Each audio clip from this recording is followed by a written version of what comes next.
रहमान उलमाए अंदलुस का मुख्तसर तारुफ किस्त नंबर 6 इब्न बस्साम 1147 ईस्वी तारीख़ विसाल है। आपने अंदलुस की तारीख़ अदबी तारीख़ पर एक किताब ज़ाखिरा तसनीफ़ फरमाई जिसका अदबी स्टाइल और तर्ज़ बयान मुनफरिद था और ये मालूमात का नादिर और नायाब ख़जाना था। अब्राहम बारजिया तारीख़ विसाल 1136। आप बार्सिलोना के रहने वाले थे।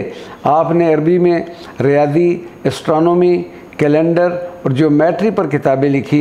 आपके ज़माने में बार्सिलोना अरबी उलूम का मरकज़ था जहाँ बहुत सारे अरबी इल्मी शाहकार के तराजम लातीनी ज़बान में किए गए।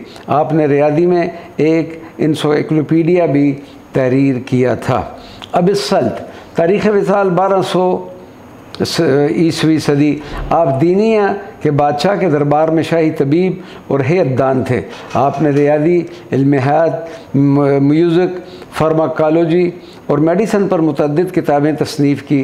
तबक़ातुल अतिब्बा में आपकी तमाम तसानीफ़ की मुकम्मल फ़हरिस्त दी गई है। ज़िंदगी के कुछ साल आपने काहिरा और इस्कंदरिया में भी गुजारे।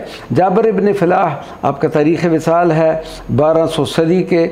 ये सबसे अजीम और जलीलुल क़दर हैयतदान और रियादी दान थे। आपकी उम्र अशबीलिया में गुजरी। आपका इल्मी शाहकार किताब इस्लाह अल-मजस्ती थी जिसका अरबी नुस्खा बर्लिन लाइब्रेरी में मौजूद है। अशबीलिया की जामा मस्जिद के मीनारा लार गिरालाडा में रात के वक्त घंटों बैठकर आपने कई साल तक फल्की मुशाहिदात किए। ये मीनारा अभी तक भी अच्छी हालत में मौजूद है और रोज़ाना सयाह इस मीनारा को देखने के लिए आते हैं।